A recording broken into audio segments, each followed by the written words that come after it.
The Deep Space Monitoring Station on Luna Base hummed with its usual quiet efficiency. Technician Mark Davis sat at his station, sipping coffee from a standard issue cup, when the first anomaly appeared on his screen. At first, he thought it was just another piece of space debris, but the gravitational wave patterns were unlike anything he'd seen before. "Sir," he called out, his voice steady despite his racing heart. "You need to see this." Station Chief Tom Wilson walked over, his magnetic boots clicking against the metal floor. He leaned over Mark's shoulder, squinting at the complex wave patterns dancing across the holographic display. His eyes widened as he recognized what they were seeing. "Send it to Earth Defense Command. Priority 1, Wilson ordered, straightening up. "And get me Admiral Walker on the line." In his office, deep beneath the Rocky Mountains, Admiral James Walker was already reviewing the data. After 30 years of service, he had hoped this day wouldn't come during his command. But humanity had been preparing for this moment for over 2 centuries, ever since they found the ruins on Mars. The Admiral's office was sparse, with only one decoration, a piece of Martian rock containing ancient alien writing. It had been the first warning they discovered, and its message was clear. They were not alone, and not all that lurked among the stars was friendly. "Confirm multiple objects entering the solar system," his AI assistant reported. "Size and mass consistent with the warning archives. 98% match to Harvester fleet configurations." Walker pressed his palm against the biometric reader on his desk. Red lights began pulsing silently throughout every military installation on Earth and across the solar system. On his screens, he watched as humanity's carefully laid plans began to unfold. "Begin Phase 1, he commanded. "Wake the sleepers." Across the asteroid belt, hidden bases that had maintained radio silence for decades came to life. In the clouds of Venus, cloaked platforms powered up their systems. Beneath the ice of Europa, massive facilities began producing antimatter warheads at maximum capacity. Humanity had not been idle during their centuries of peace. They had built, prepared, and waited. The ruins on Mars hadn't just been warnings. They had been instruction manuals, left by a long-dead race that had faced these same invaders and failed. But they had made sure the next civilization would have a fighting chance. In the Kuiper Belt, automated defense platforms silently tracked the incoming objects. They were massive ships, each one larger than the largest cities on Earth. But humanity had been expecting something even bigger. The ruins had told them everything: how the harvesters moved, how they attacked, and most importantly, how they could be hurt. At Earth Defense Command, Admiral Walker stood before the World Security Council, his voice firm as he delivered the news they had all been dreading and preparing for. "Ladies and gentlemen, First Contact Protocol Alpha is now in effect. The Harvester fleet we were warned about has entered the solar system. Current trajectory suggests they will reach Jupiter's orbit in approximately 72 hours. The council members exchanged glances. They had all been briefed for this moment, had all participated in the countless simulations and preparation drills. Humanity had unified under this single purpose: survival. "What are your recommendations, Admiral?" asked the council chief. Walker activated the holographic display, showing the positions of Earth's hidden forces throughout the solar system. "We proceed as planned.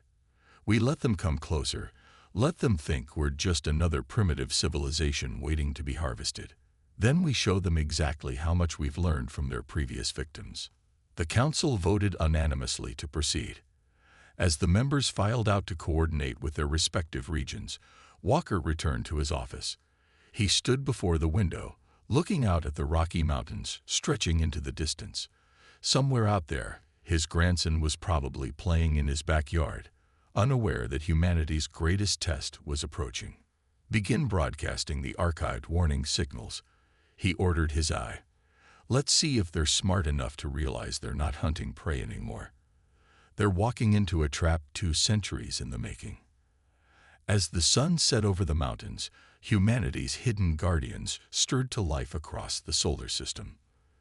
The game of cat and mouse was about to begin. But this time, the mouse had teeth. The alien fleet emerged from faster-than-light travel near Jupiter's orbit, their massive ships casting long shadows across the gas giant's swirling clouds. Earth's hidden sensors counted 57 capital ships, each one 5 miles long, accompanied by hundreds of smaller vessels. In the command center beneath the Rocky Mountains, Admiral Walker watched the fleet's arrival on the main screen.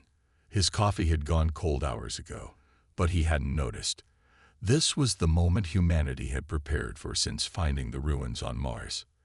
"They're broadcasting, sir," reported Communications Officer Kate Brown. "Multiple frequencies, all bands." The message came through in perfect English, translated by the AI systems built using knowledge from the Mars ruins. "Primitive species of Earth, this is High Commander Val of the Harvester Fleet. Submit to processing or be cleansed from existence. You have 1 hour to respond." Walker smiled. They hadn't even noticed the defense grid yet. "Send our prepared response, Lieutenant." Kate pressed a button, and Earth's reply went out. "Come and try." The silence that followed lasted exactly 6 minutes. Walker used that time to activate the Sol system defense grid. Across the solar system, thousands of platforms, satellites, and weapon systems shimmered into view as their cloaking fields dropped. Through the sensors, they watched the alien fleet's reaction. Several smaller ships quickly changed course, obviously surprised by the sudden appearance of advanced technology. Their scans would be showing them weapons they thought no primitive species should have. "Sir," called out Sensor Officer Bill Reed, "they're launching fighter craft. Hundreds of them." Walker nodded. "Right on schedule. Deploy the drone swarms." From hidden bays on Mars, massive clouds of combat drones launched into space. Each one was smaller than a car, but packed with more firepower than a 21st-century battleship. They had been built using the same technology that powered the alien ships, discovered in those ancient ruins. The alien fighters approached Mars, probably expecting an easy victory over what they thought was a minor colony. Instead, they flew straight into a cloud of drones that had been waiting for this moment for decades. The battle was short and decisive. The alien fighters' energy shields, designed to stop simple projectile weapons, did nothing against the quantum-phased weapons of the human drones. Within minutes, half of the alien fighter screen had been reduced to drifting debris. "They're pulling back," reported Bill. "Main fleet is regrouping near Europa." That's when the second part of humanity's welcome message arrived. The holographic projection system, hidden in the ice of Europa, activated. A massive image of Admiral Walker appeared in space, visible to every ship in the alien fleet. "Attention Harvester Fleet." Walker's image spoke, his voice calm and confident. "We found the warnings left by your previous victims. We've had 200 years to study your technology, your tactics, and your weaknesses. This is your only chance to retreat. There will not be another warning." The alien response came quickly. High Commander Val's voice carried a note of anger now. "Impossible. No prey species has ever." "We are not prey." Walker cut him off.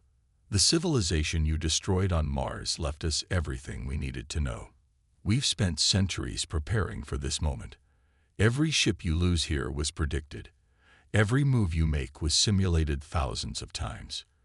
You're not hunting anymore, Commander. You're being hunted."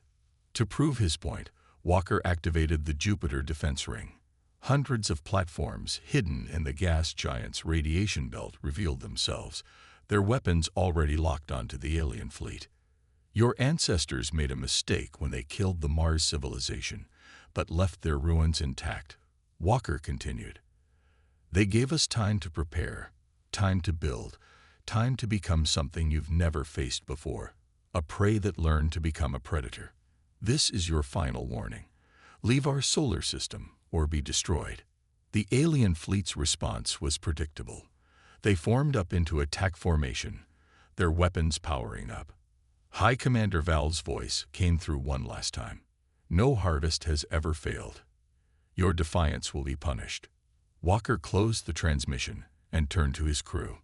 "All units, battle stations. Show them why humanity doesn't fear the dark anymore. Ambassador Robert Stone stood in the broadcasting chamber aboard the Earth Defense Command Station. At 60 years old, he had spent his entire career preparing for this moment. Behind him, massive windows showed the Earth floating in the darkness of space, a deliberate backdrop for what would become humanity's most important message. Broadcasting in all known harvester frequencies, reported Kate Brown from the control room. Their entire fleet will receive this. Stone nodded, his gray hair catching the light from Earth's reflection. When he spoke, his voice carried the weight of centuries of human preparation. I am Ambassador Robert Stone of Earth. What you are about to hear is not a plea for mercy. It is not a negotiation. It is a warning. He paused, letting the translation systems catch up. 200 years ago, we found the ruins of a civilization on Mars. Your ancestors destroyed them, but they left us a gift: knowledge. The ambassador walked closer to the window, gesturing to the Earth behind him. We found their records, their technology, and most importantly, their warnings about you.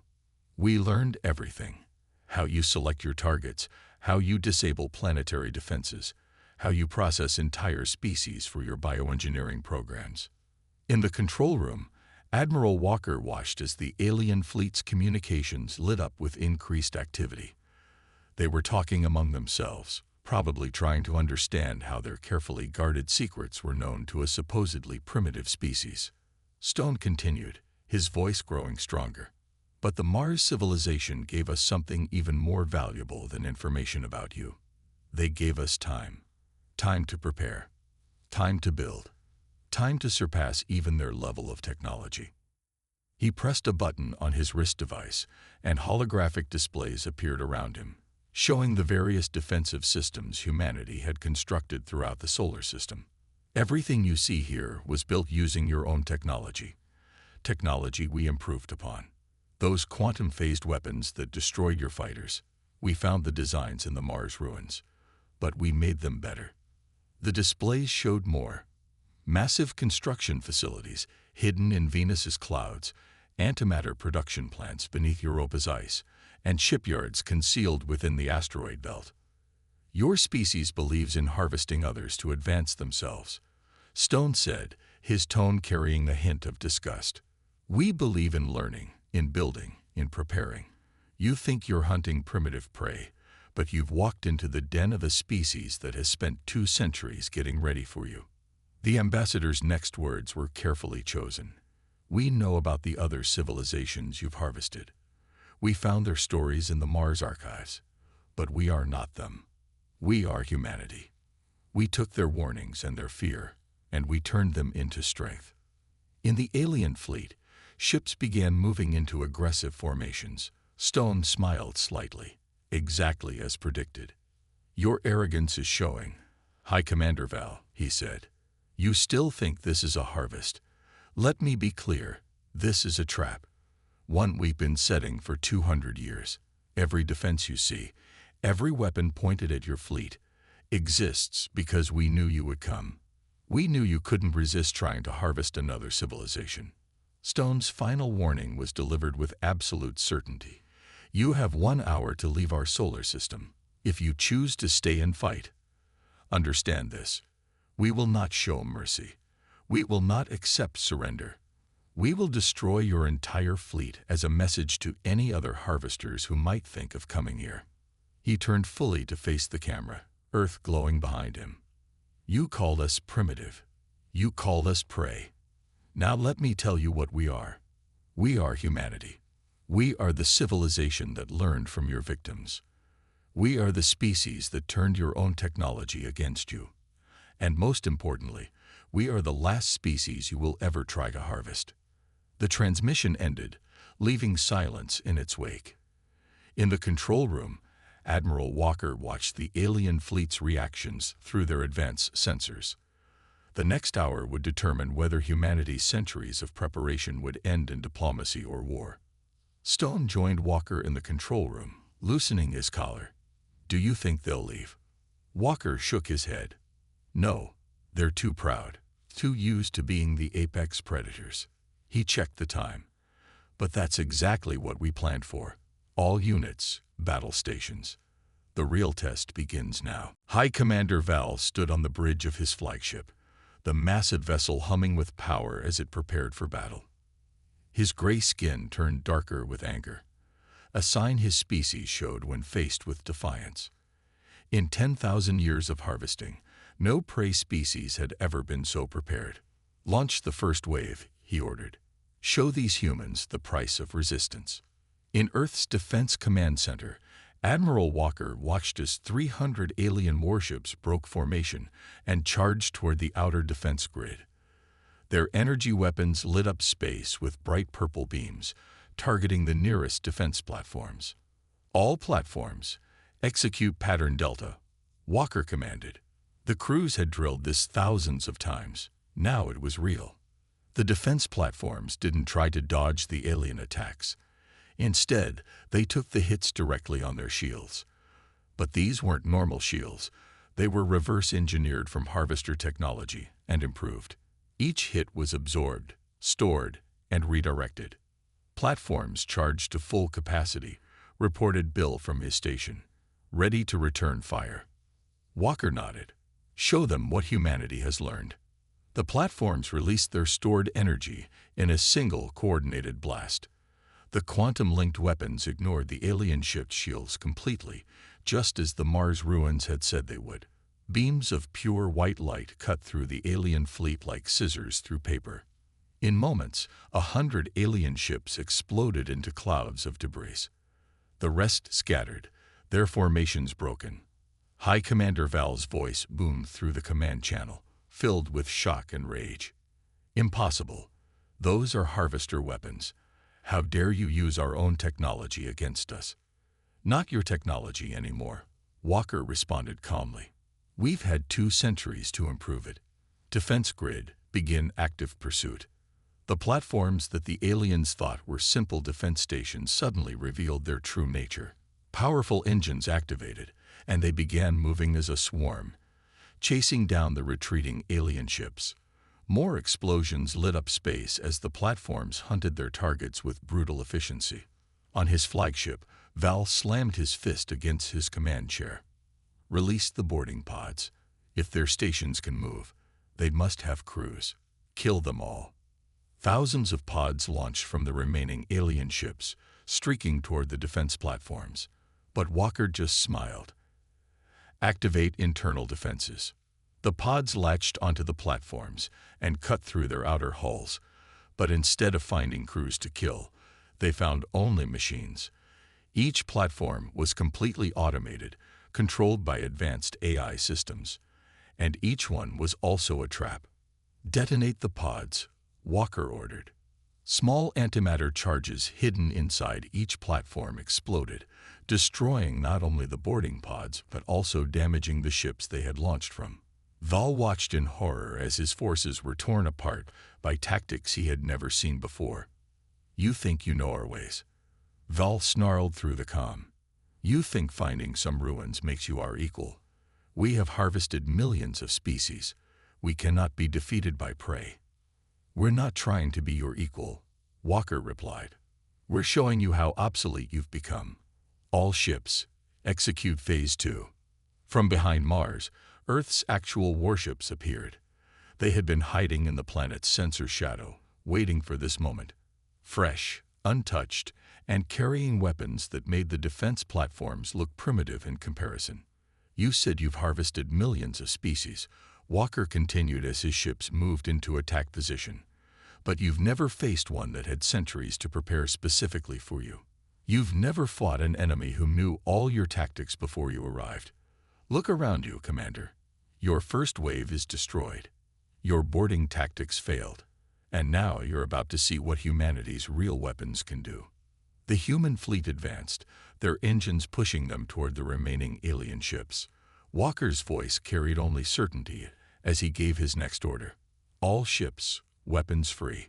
Show them why Earth was never meant to be their prey. In the void of space, humanity's real war machines began their work, proving once and for all that the age of the harvesters was over. A new predator had risen, born from the ashes of their victims, and armed with the knowledge of how to bring them down. Captain Lisa Reed stood on the bridge of the EDS Defender, the most advanced warship humanity had ever built, hidden for decades in the asteroid belt. Her ship and its sister vessels were humanity's true striking force. Now it was time to show the Harvesters what they could do. All crews, battle stations, she ordered, her voice calm despite the tension. Remember your training. Everything we've prepared for happens now. The human fleet emerged from their hiding spots throughout the asteroid belt. 50 ships, each one carrying weapons and defenses that had been continuously improved for 200 years. They had studied every battle the Harvesters had ever fought, learned from every civilization they had destroyed, and prepared countermeasures for every tactic. High Commander Val watched the new threat appear on his screens. His flagship, already damaged from the earlier battle, turned to face this latest challenge. More tricks, more stolen technology. You cannot hope to match our experience. Experience. Lysa replied over the command channel. You mean doing the same thing for thousands of years, never evolving, never improving. While you stayed the same, we took your old technology and made it better. Fleet, show them what we mean. The human ships activated their main weapons, but instead of firing beams or projectiles, they created spheres of distorted space-time around the alien vessels. The Harvesters' advanced shields did nothing against weapons that attacked the fabric of reality itself. Impossible. Val's voice cracked with genuine fear for the first time. Those are founder weapons. The technology was lost eons ago. Lost to you, maybe, Lisa responded as she watched alien ships being crushed by artificial gravity wells. We found the plans in the Mars ruins, the civilization you destroyed. They were building these when you killed them. We finished what they started. In the Rocky Mountain Command Center, Admiral Walker monitored the battle's progress. Everything was going according to plan. The Harvester fleet was caught between the defense platforms and the main fleet, their familiar tactics useless against weapons they thought had been lost to time. Status report, Walker called out. Enemy fleet at 40% strength and falling. Bill reported from his station. They're trying to regroup near Europa, but our gravity weapons are preventing them from forming up. The alien ships that could still move were attempting to retreat, but humanity had planned for this too. The defense platforms had maneuvered into a sphere around the battle zone, their quantum-linked weapons ready to strike any ship that tried to escape. On her bridge, Lisa watched as another group of alien ships succumbed to the gravity weapons. They're breaking formation, trying to scatter. Just like the simulations predicted, all ships execute containment pattern Alpha. The human fleet split into smaller groups, each one hunting down clusters of fleeing alien vessels. The ships demonstrated capabilities that shocked even the ancient Harvesters, phasing through their own weapons fire, appearing to be in multiple places at once, and shrugging off direct hits as if they were nothing. How? Val demanded as his flagship shuddered under another attack. How can you have surpassed us so quickly? Because we had the right motivation, Lisa answered. You gave us 200 years to prepare, and we spent every moment getting ready to defeat you. Everything you see here was built for one purpose, to end the Harvester threat forever. Walker's voice came through on all channels. Phase 3 is ready. Captain Reed, move your fleet to safe distance. Let's show them our final surprise. As the human ships pulled back, massive structures hidden in Jupiter's atmosphere began to move. The gas giant itself seemed to ripple as humanity's ultimate weapon prepared to fire. The remaining alien ships tried desperately to escape, but it was too late. You wanted to harvest Earth. Lisa addressed the alien commander one last time. Instead, you're about to see why we're called humanity's finest. All ships, clear the blast zone. Let's finish this. The stars themselves seemed to dim as Jupiter's defense system powered up, ready to deliver the final blow to the once mighty Harvester fleet. Humanity's message to the galaxy was about to be written in light that would be visible across hundreds of light years. Never again would Earth be seen as prey. High Commander Val stood on his damaged bridge, watching his mighty fleet crumble before the humans' advanced weapons. In his long life of harvesting civilizations, he had never faced such a complete defeat. But he still had one card left to play. "Bring the planet killer online," he ordered, his voice cold with hatred. "If we cannot harvest Earth, we will destroy it completely." In the Rocky Mountain Command Center, Admiral Walker received the warning from their sensor arrays. "They're powering up their main weapon," Bill reported, his voice tense. "Energy readings are off the charts." Walker smiled slightly, just as the Mars ruins predicted. "They always use the planet killer when they're losing." He opened a channel to all human forces. "This is the moment we've truly prepared for. Begin Operation Lightbender." The massive structures around Jupiter that had been moving into position weren't just weapons. They were part of something much bigger. As Val's flagship charged its planet killer weapon, humanity revealed its greatest achievement. "You're about to fire a weapon that tears apart the fabric of space," Walker transmitted to the alien fleet. "But what happens when space itself refuses to obey you?" Suddenly, every human ship and defense platform activated special devices they had carried since their construction. The Mars ruins hadn't just given humanity weapons. They had provided the key to controlling space-time itself. "Impossible," Val shouted as his sensors went crazy. "The space around us, it's changing." The civilization you destroyed on Mars was researching space-time manipulation, Walker explained calmly. "They were close to a breakthrough when you killed them. We found their research and spent 2 centuries finishing it." "Activate the grid." Throughout the solar system, hidden generators came to life. The space around the alien fleet began to twist and fold.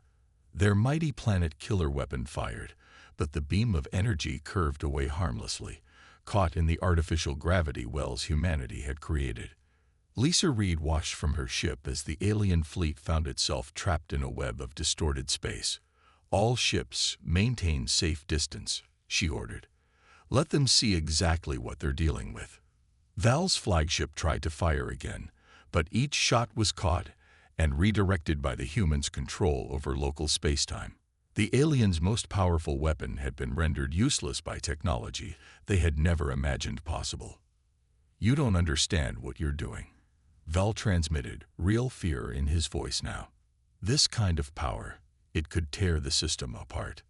"We understand perfectly," Walker replied. "We've tested this technology for decades in other star systems. We know exactly what we're doing." The Mars civilization's final project wasn't just about weapons. It was about becoming masters of space itself. The human fleet began moving in perfect formation, their ships seemingly immune to the spatial distortions that held the alien fleet helpless. Each vessel added its own gravitational control to the network, strengthening the trap. "Your civilization spent thousands of years harvesting others," Walker continued. "You never evolved, never improved. You just kept using the same tactics, the same weapons, believing you were unstoppable. But while you stayed the same, we took everything we learned and made it better." From his flagship's bridge, Val could only watch as his fleet's most powerful weapons were turned aside like raindrops. The human ships moved through impossible angles, appearing to break every law of physics he understood. "This is humanity's ultimate defense," Walker declared. "Complete control over the space around our solar system. You can't fight us. You can't run from us. And most importantly, you can't harm Earth. The hunters have become the trapped." As if to prove his point, the spatial distortions increased, crushing several alien ships that tried to resist. The mighty Harvester fleet, terror of countless civilizations, found itself completely at the mercy of their intended prey. "Admiral," Lisa called over the secure channel, "the gravity web is stable, ready for final phase." Walker nodded. "Prepare for capture operations. It's time to make sure the galaxy understands exactly why Earth is no longer a target for any alien civilization." The battle was over. The once mighty Harvester fleet hung motionless in space, caught in humanity's web of controlled gravity. Of the original invasion force, Only 20 ships remained intact, including High Commander Val's flagship. The rest had been reduced to debris floating between Mars and Jupiter. Admiral Walker stood in the command center, looking at the holographic display of the captured fleet. "Begin broadcast," he ordered. "Let's make sure the entire galaxy sees this." Across thousands of light years, on every frequency the harvesters had ever used, Earth began transmitting. The message was simple: footage of the battle, showing how humanity had systematically destroyed one of the most feared forces in known space.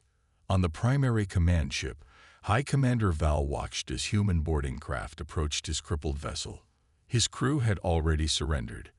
There was nothing left to fight with. The humans had proven themselves to be far more than simple prey. "This is Captain Lisa Reed," came the transmission from the lead boarding ship. "Your vessel is now under Earth control. Do not resist."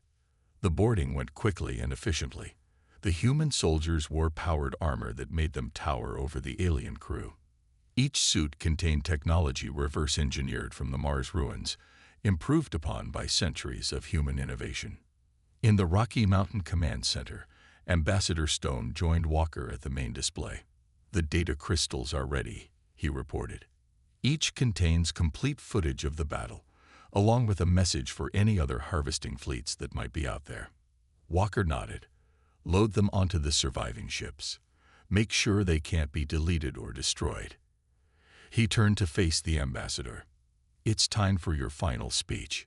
Stone stepped up to the broadcasting station one last time.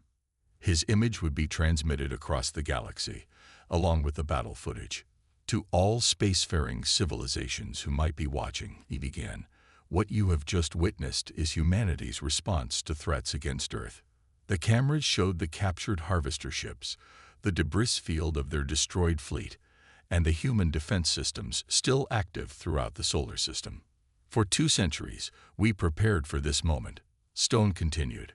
"We found the ruins of the Mars civilization, learned of the harvester threat, and dedicated ourselves to one purpose: making sure no alien force would ever threaten Earth again."